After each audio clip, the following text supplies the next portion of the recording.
7 ਨਵੰਬਰ ਸੰਨ 2019 Gurpreet Singh Punjabi radio USA ਤੇ update Canada ਲੈ ਕੇ ਹਾਜ਼ਰ ਹੈ। ਪੇਸ਼ ਨੇ ਹੁਣ ਤੱਕ ਦੀਆਂ ਖਾਸ ਖਬਰਾਂ। ਬੁਰਕੀਨਾ ਫਾਸੋ ਵਿੱਚ ਕੈਨੇਡੀਅਨ ਖਾਨ ਕੰਪਨੀ ਦੀਆਂ ਗੱਡੀਆਂ ਦੇ ਕਾਫਲੇ ਉੱਪਰ ਹਮਲਾ, 37 ਵਿਅਕਤੀ ਮਰੇ, 60 ਹੋਰ ਜ਼ਖਮੀ। ਟੋਰੀ ਪਾਰਟੀ ਦੇ ਨੇਤਾ ਐਂਡਰਿਊ ਸ਼ੀਅਰ ਦਾ ਅਸਤੀਫਾ ਟਲਿਆ। ਮੂਲ ਵਾਸੀ ਯੋਧੇ ਲੂਈ ਰਿਆਲ ਅਤੇ ਉਸਦੇ ਸੰਘਰਸ਼ ਨੂੰ ਸਮਰਪਿਤ ਡਾਕ ਟਿਕਟ ਜਾਰੀ। ਹੁਣ ਖਬਰਾਂ ਦਾ ਵਿਸਥਾਰ। ਬੁਰਕੀਨਾ ਫਾਸੋ ਦੇ ਵਿੱਚ ਕੈਨੇਡੀਅਨ ਖਾਨ ਕੰਪਨੀ ਦੀਆਂ ਗੱਡੀਆਂ ਦੇ ਕਾਫਲੇ ਉੱਪਰ ਹਮਲਾ ਹੋਇਆ ਹੈ। ਸਿੱਟੇ ਵਜੋਂ 37 ਵਿਅਕਤੀ ਮਾਰੇ ਗਏ ਨੇ, ਜਦੋਂ ਕਿ 60 ਹੋਰ ਜ਼ਖਮੀ ਹੋਏ ਨੇ। ਕੈਨੇਡਾ ਦੇ ਵਿਦੇਸ਼ ਮੰਤਰਾਲੇ ਨੇ ਇਸ ਸਮਾਚਾਰ ਦੀ ਪੁਸ਼ਟੀ ਕਰਦਿਆਂ ਕਿਹਾ ਕਿ ਫਿਲਹਾਲ ਇਸ ਘਟਨਾ ਵਿੱਚ ਕਿਸੇ ਕੈਨੇਡੀਅਨ ਦੇ ਮਾਰੇ ਜਾਣ ਜਾਂ ਜ਼ਖਮੀ ਹੋਣ ਦੀ ਕੋਈ ਖਬਰ ਨਹੀਂ ਹੈ। ਇਸ ਕੰਪਨੀ ਦਾ ਮੁੱਖ ਦਫ਼ਤਰ ਕੈਨੇਡਾ ਦੇ ਮੌਂਟਰੀਅਲ ਸ਼ਹਿਰ ਵਿੱਚ ਸਥਿਤ ਹੈ ਅਤੇ ਇਸ ਕੰਪਨੀ ਵੱਲੋਂ ਬੁਰਕੀਨਾ ਫਾਸੋ ਵਿੱਚ ਲੰਬੇ ਸਮੇਂ ਤੋਂ ਆਪਣਾ ਖਾਨ ਆਪਰੇਸ਼ਨ ਚਲਾਇਆ ਜਾ ਰਿਹਾ ਹੈ। ਇਹ ਸੋਨੇ ਦੀ ਖਾਨ ਕੰਪਨੀ ਹੈ ਅਤੇ ਸ਼ੱਕ ਦੀਆਂ ਸੂਈਆਂ ਹਥਿਆਰਬੰਦ ਡਕੈਤਾਂ ਵੱਲ ਇਸ਼ਾਰਾ ਕਰ ਰਹੀਆਂ ਨੇ। ਟੋਰੀ ਪਾਰਟੀ ਦੇ ਨੇਤਾ ਐਂਡਰਿਊ ਸ਼ੀਅਰ ਦਾ ਅਸਤੀਫਾ ਟਲ ਗਿਆ ਹੈ। ਚੇਤੇ ਰਹੇ 21 ਅਕਤੂਬਰ ਨੂੰ ਹੋਈ ਫੈਡਰਲ ਚੋਣ ਵਿੱਚ ਸੱਜੇ ਪੱਖੀ ਟੋਰੀ ਪਾਰਟੀ ਨੂੰ ਹਾਰ ਦਾ ਮੂੰਹ ਵੇਖਣਾ ਪਿਆ ਸੀ, ਜਿਸ ਤੋਂ ਪਿੱਛੋਂ ਕੁਝ ਹਲਕਿਆਂ ਦੇ ਵਿੱਚ ਟੋਰੀ ਪਾਰਟੀ ਦੇ ਨੇਤਾ ਐਂਡਰਿਊ ਸ਼ੀਅਰ ਉੱਪਰ ਅਸਤੀਫਾ ਦੇਣ ਲਈ ਦਬਾਅ ਪੈ ਰਿਹਾ ਸੀ। ਪਰੰਤੂ ਹੁਣ ਇਹ ਸਾਰੀਆਂ ਕਿਆਸਰੀਆਂ ਧਰੀਆਂ ਰਹਿ ਗਈਆਂ ਨੇ। ਐਂਡਰਿਊ ਸ਼ੀਅਰ ਦੀ ਅਗਵਾਈ ਵਿੱਚ ਟੋਰੀ ਪਾਰਟੀ ਨੇ ਚੋਣ ਤੋਂ ਪਿੱਛੋਂ ਆਪਣੀ ਪਹਿਲੀ ਕਾਕਸ ਮੀਟਿੰਗ ਕੀਤੀ। ਮੀਟਿੰਗ ਦੌਰਾਨ ਤੈਅ ਕੀਤਾ ਗਿਆ ਕਿ ਐਂਡਰਿਊ ਸ਼ੀਅਰ ਤੋਂ ਅਸਤੀਫਾ ਲੈਣ ਦੀ ਫਿਲਹਾਲ ਲੋੜ ਨਹੀਂ ਹੈ ਅਤੇ ਅਪ੍ਰੈਲ ਤੱਕ ਐਂਡਰਿਊ ਸ਼ੀਅਰ ਪਾਰਟੀ ਦੀ ਅਗਵਾਈ ਕਰਦੇ ਰਹਿਣਗੇ। ਅਪ੍ਰੈਲ ਵਿੱਚ ਪਾਰਟੀ ਦੀ ਕਨਵੈਨਸ਼ਨ ਹੋਵੇਗੀ ਅਤੇ ਉਸ ਵੇਲੇ ਜਾ ਕੇ ਇਹ ਗੱਲ ਕਲੀਅਰ ਹੋਵੇਗੀ ਕਿ ਉਹਨਾਂ ਨੂੰ ਅਸਤੀਫਾ ਦੇਣ ਦੀ ਲੋੜ ਹੈ ਜਾਂ ਨਹੀਂ। ਫਿਲਹਾਲ ਉਹਨਾਂ ਦਾ ਅਸਤੀਫਾ ਟਲ ਗਿਆ ਹੈ। ਮੂਲ ਵਾਸੀ ਯੋਧੇ ਲੂਈ ਰਿਆਲ ਅਤੇ ਉਸਦੇ ਸੰਘਰਸ਼ ਨੂੰ ਸਮਰਪਿਤ ਡਾਕ ਟਿਕਟ ਜਾਰੀ ਕਰ ਦਿੱਤਾ ਗਿਆ ਹੈ। ਲੂਈ ਰਿਆਲ ਮੂਲ ਵਾਸੀਆਂ ਦਾ ਇੱਕ ਸਿਰ ਕੜਵਾ ਆਗੂ ਸੀ, ਜਿਸ ਨੂੰ ਫਾਂਸੀ ਦੇ ਕੇ ਸ਼ਹੀਦ ਕੀਤਾ ਗਿਆ ਸੀ। ਉਸ ਦੀ ਅਗਵਾਈ ਦੇ ਵਿੱਚ ਮੂਲ ਵਾਸੀਆਂ ਨੇ ਹੱਕ ਜਤਾਈ ਦੀ ਲੜਾਈ ਲੜੀ ਸੀ ਅਤੇ ਬਸਤੀਵਾਦੀਆਂ ਦੇ ਦੰਦ ਖੱਟੇ ਕਰਾਏ ਸਨ। ਲੂਈ ਰਿਆਲ ਉਸਦੇ ਸੰਘਰਸ਼ ਨੂੰ ਸਮਰਪਿਤ ਇੱਕ ਡਾਕ ਟਿਕਟ ਜਾਰੀ ਕਰ ਦਿੱਤਾ ਗਿਆ ਹੈ। ਲੂਈ ਰਿਆਲ ਦਾ 22 ਅਕਤੂਬਰ ਨੂੰ 175ਵਾਂ ਜਨਮ ਦਿਨ ਸੀ ਅਤੇ ਉਸ ਮੌਕੇ 'ਤੇ ਕੈਨੇਡੀਅਨ ਟਕਸਾਲ ਵੱਲੋਂ ਇੱਕ ਸਿੱਕਾ ਵੀ ਜਾਰੀ ਕੀਤਾ ਗਿਆ ਸੀ ਅਤੇ ਹੁਣ ਇੱਕ ਡਾਕ ਟਿਕਟ ਜਾਰੀ ਹੋ ਚੁੱਕਿਆ ਹੈ। ਥੰਡਰ ਬੇ ਇਲਾਕੇ ਵਿੱਚ ਇੱਕ ਮੂਲ ਵਾਸੀ ਨੌਜਵਾਨ ਦੀ ਬੇਵਕਤੀ ਮੌਤ ਨੂੰ ਲੈ ਕੇ ਕੋਰਨਰ ਜਾਂਚ ਸ਼ੁਰੂ ਹੋ ਚੁੱਕੀ ਹੈ। 19 ਸਾਲਾ ਇਸ ਮੂਲ ਵਾਸੀ ਨੌਜਵਾਨ ਨੂੰ 26 ਸਤੰਬਰ ਨੂੰ ਹਸਪਤਾਲ ਵਿੱਚ ਭਰਤੀ ਕਰਵਾਇਆ ਗਿਆ ਸੀ, ਪਰੰਤੂ ਹਸਪਤਾਲ ਵਾਲਿਆਂ ਨੇ ਥੋੜ੍ਹੇ ਸਮੇਂ ਬਾਅਦ ਹੀ ਉਸ ਨੂੰ ਛੱਡ ਦਿੱਤਾ ਸੀ, ਜਿਸ ਤੋਂ ਪਿੱਛੋਂ ਉਸ ਦੀ ਭੇਤ ਭਰੀਆਂ ਹਾਲਤਾਂ ਵਿੱਚ ਮੌਤ ਹੋ ਗਈ ਸੀ। ਮੰਨਿਆ ਜਾਂਦਾ ਹੈ ਕਿ ਉਸਨੇ ਖੁਦਕੁਸ਼ੀ ਕੀਤੀ ਸੀ ਅਤੇ ਉਸ ਦੀ ਮ੍ਰਿਤਕ ਦੇਹ ਹਸਪਤਾਲ ਤੋਂ ਥੋੜ੍ਹੀ ਦੂਰੀ ਤੋਂ ਬਰਾਮਦ ਕੀਤੀ ਗਈ ਸੀ। ਇਸ ਮਾਮਲੇ ਨੂੰ ਲੈ ਕੇ ਮੂਲ ਵਾਸੀਆਂ ਵਿੱਚ ਭਾਰੀ ਰੋਸ ਸੀ ਅਤੇ ਇਸ ਨੇ ਇੱਕ ਵਾਰ ਫਿਰ ਹਸਪਤਾਲਾਂ ਵੱਲੋਂ ਮੂਲ ਵਾਸੀਆਂ ਪ੍ਰਤੀ ਵਿਖਾਈ ਜਾਂਦੀ ਬੇਰੁਖੀ ਅਤੇ ਮੂਲ ਵਾਸੀਆਂ ਨਾਲ ਹੁੰਦੇ ਮਾੜੇ ਵਰਤਾਓ ਨੂੰ ਲੈ ਕੇ ਅਨੇਕਾਂ ਕਿਸਮ ਦੇ ਸਵਾਲ ਖੜੇ ਕਰ ਦਿੱਤੇ ਨੇ, ਜਿਸ ਦੇ ਮੱਦੇਨਜ਼ਰ ਕੋਰਨਰ ਮਹਿਕਮਾ ਹਰਕਤ ਵਿੱਚ ਆਇਆ ਹੈ ਅਤੇ ਉਸ ਵੱਲੋਂ ਪੜਤਾਲ ਆਰੰਭ ਦਿੱਤੀ ਗਈ ਹੈ। ਥੰਡਰ ਬੇ ਇਲਾਕੇ ਵਿੱਚ ਬੰਬਾਰਡੀਅਰ ਦੇ ਇੱਕ ਪਲਾਂਟ ਵਿੱਚੋਂ 200 ਮੁਲਾਜ਼ਮਾਂ ਦੀ ਛਾਂਟੀ ਕੀਤੀ ਜਾ ਰਹੀ ਹੈ। ਬੰਬਾਰਡੀਅਰ ਵਾਲੇ ਆਪਣਾ ਆਪਰੇਸ਼ਨ ਘਟਾਉਣ ਜਾ ਰਹੇ ਨੇ, ਜਿਸ ਕਾਰਨ 200 ਮੁਲਾਜ਼ਮਾਂ ਦਾ ਭਵਿੱਖ ਖਤਰੇ ਵਿੱਚ ਪੈ ਗਿਆ ਹੈ ਅਤੇ ਉਹ ਬੇਰੁਜ਼ਗਾਰ ਹੋਣ ਵਾਲੇ ਨੇ। ਇਸ ਨੂੰ ਲੈ ਕੇ ਇਲਾਕੇ ਵਿੱਚ ਕਾਫੀ ਚਿੰਤਾ ਬਣੀ ਹੋਈ ਹੈ ਅਤੇ ਉਹਨਾਂ ਦੇ ਮੁੜ ਵਸੇਬੇ ਦੇ ਸਵਾਲ ਨੂੰ ਲੈ ਕੇ ਲੋਕਾਂ ਵਿੱਚ ਭਾਰੀ ਗੁੱਸਾ ਹੈ। ਟੋਰਾਂਟੋ ਦੇ ਬਰੈਂਪਟਨ ਇਲਾਕੇ ਵਿੱਚ ਇੱਕ ਘਰ ਵਿੱਚੋਂ 2 ਬੱਚਿਆਂ ਦੀਆਂ ਲਾਸ਼ਾਂ ਬਰਾਮਦ ਕੀਤੀਆਂ ਗਈਆਂ ਨੇ। ਦੋਨੇ ਮੁੰਡੇ ਸਨ, ਇੱਕ ਦੀ ਉਮਰ 9 ਸਾਲ ਤੇ ਦੂਜੇ ਦੀ 12 ਸਾਲ ਸੀ। ਪੁਲਿਸ ਵੱਲੋਂ ਇਸ ਮਾਮਲੇ ਦੀ ਗੰਭੀਰਤਾ ਨਾਲ ਪੜਤਾਲ ਕੀਤੀ ਜਾ ਰਹੀ ਹੈ ਤੇ ਇਹਨਾਂ ਬੱਚਿਆਂ ਦੇ ਮਾਰੇ ਜਾਣ ਦਾ ਕਾਰਨ ਲੱਭਿਆ ਜਾ ਰਿਹਾ ਹੈ। ਟੋਰਾਂਟੋ ਵਿੱਚ ਵੱਖ-ਵੱਖ ਥਾਵਾਂ 'ਤੇ ਗੋਲੀਆਂ ਚੱਲੀਆਂ ਨੇ, ਜਿਸ ਨਾਲ ਇੱਕ ਵਿਅਕਤੀ ਦੀ ਮੌਤ ਹੋਈ ਹੈ, ਜਦੋਂ ਕਿ 2 ਹੋਰ ਜ਼ਖਮੀ ਹੋਏ ਨੇ। ਪਹਿਲੀ ਘਟਨਾ ਇੱਕ ਬਾਰ ਵਿੱਚ ਵਾਪਰੀ ਹੈ। ਪ੍ਰਾਪਤ ਜਾਣਕਾਰੀ ਅਨੁਸਾਰ ਇੱਕ ਵਿਅਕਤੀ ਨੇ ਬਾਰ ਵਿੱਚ ਜਾ ਕੇ ਗੋਲੀਆਂ ਦਾ ਮੀਂਹ ਵਰ੍ਹਾ ਦਿੱਤਾ, ਜਿਸ ਨਾਲ 2 ਵਿਅਕਤੀ ਜ਼ਖਮੀ ਹੋਏ ਸਨ, ਜਿਨ੍ਹਾਂ ਵਿੱਚੋਂ ਇੱਕ ਦੀ ਮੌਤ ਹੋ ਗਈ ਹੈ, ਜਦੋਂ ਕਿ ਦੂਜਾ ਅਜੇ ਵੀ ਫੱਟੜ ਹੈ ਅਤੇ ਇੱਕ ਵੱਖਰੀ ਵਾਰਦਾਤ ਵਿੱਚ ਇੱਕ ਹੋਰ ਥਾਂ 'ਤੇ ਗੋਲੀ ਚੱਲੀ ਹੈ, ਜਿਸ ਨਾਲ ਇੱਕ ਵਿਅਕਤੀ ਜ਼ਖਮੀ ਹੋਇਆ ਹੈ। ਉਕਤ ਵਿਅਕਤੀ ਆਪਣੀ ਗੱਡੀ ਵਿੱਚ ਸਵਾਰ ਸੀ। ਐਲਬਰਟਾ ਦੇ ਵਿੱਚ ਮੁਲਾਜ਼ਮ ਜਥੇਬੰਦੀਆਂ ਨੇ ਕੈਲਗਰੀ ਦੇ ਸਿਟੀ ਹਾਲ ਦੇ ਬਾਹਰ ਵੱਡਾ ਇਕੱਠ ਕੀਤਾ।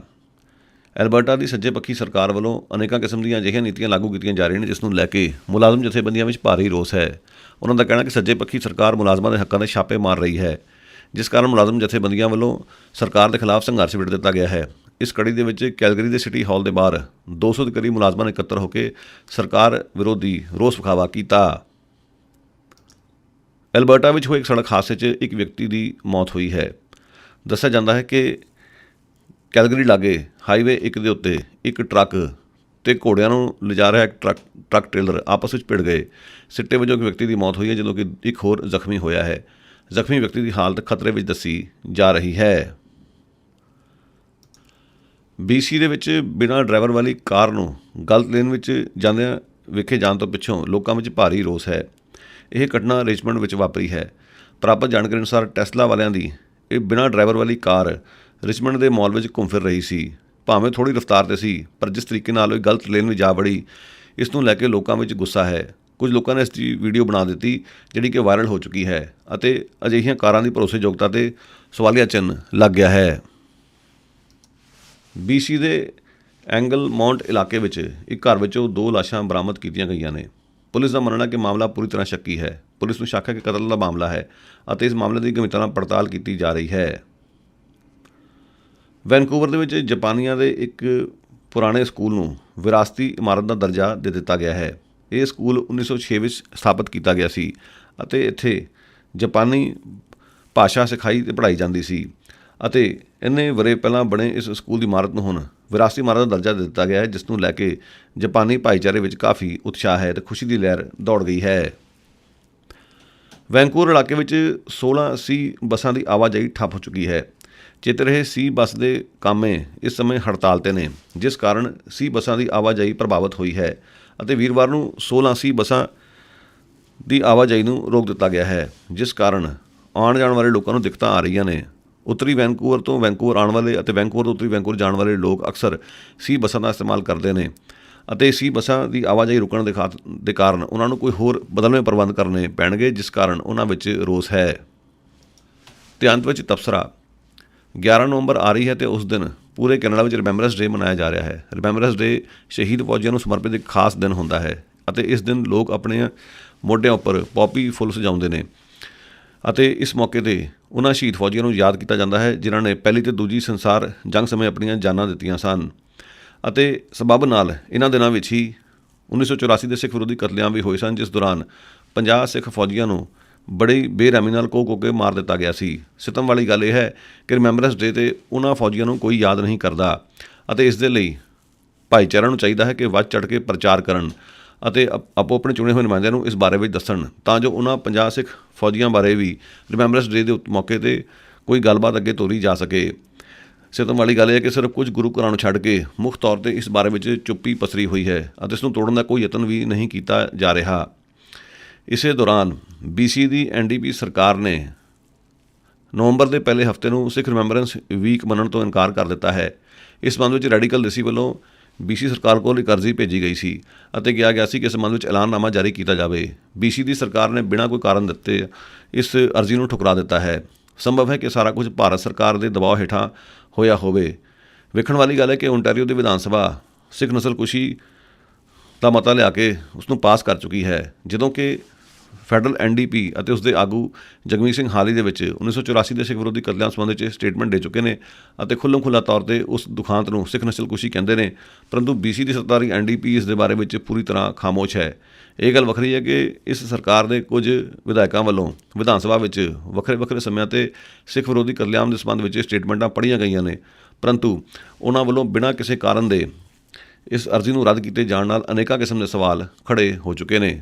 ਜ਼ਿਕਰਯੋਗ ਹੈ ਕਿ ਭਾਰਤੀ ਏਜੰਸੀਆਂ ਅਤੇ ਉਸ ਦੇ ਸਫੀਰ ਨਹੀਂ ਚਾਹੁੰਦੇ ਕਿ 1984 ਦੇ ਦੁਖਾਂਤ ਨੂੰ ਸਿੱਖ ਨਸਲਕੁਸ਼ੀ ਕਿਹਾ ਜਾਵੇ ਅਤੇ ਇਸ ਗੱਲ ਨੂੰ ਲੈ ਕੇ ਅਕਸਰ ਉਹਨਾਂ ਵੱਲੋਂ ਤਿੱਖਾ ਪ੍ਰਤੀਕਰਮ ਹੁੰਦਾ ਆਇਆ ਹੈ।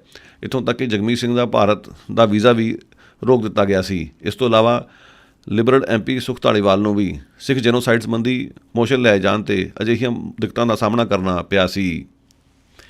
ਇਹ ਸਨ ਅੱਜ ਦੀਆਂ ਅਪਡੇਟਸ। ਗੁਰਪ੍ਰੀਤ ਨੂੰ ਦਿਓ ਇਜਾਜ਼ਤ। ਧੰਨਵਾਦ। Have a nice day.